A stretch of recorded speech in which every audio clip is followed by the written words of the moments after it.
Well, I was in church services last night, our prayer meeting here at Liberty Baptist Church in Republic, Washington. I'm very thankful that there were folks who wanted to go to church rather than listening to the debate.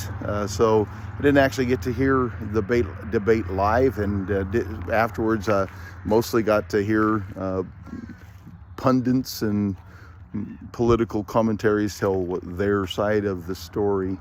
As far as how the debate went, it was what I expected. You know, President Biden has a very hard time getting his words together, and I feel sorry for him in some ways. It's very stressful, and I'm sure, and then obviously his mind isn't always as clear as it ought to be. People concerned about Trump's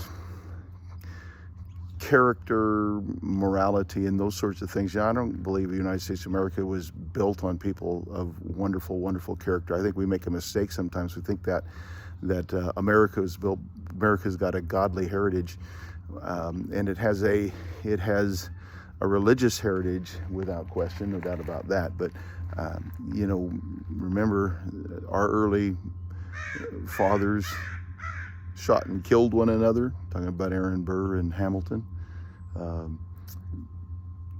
John Adams and Thomas Jefferson were co-writers of the Declaration of Independence, but spent years and years and years as political opponents. Jefferson has some morality issues in his own past, so there's some of those things involved. And I think John Adams is probably had more character. He was the man of the best character of all of our early fathers, and yet there's not even a monument up of him in Washington, D.C. because he was so hated in his day.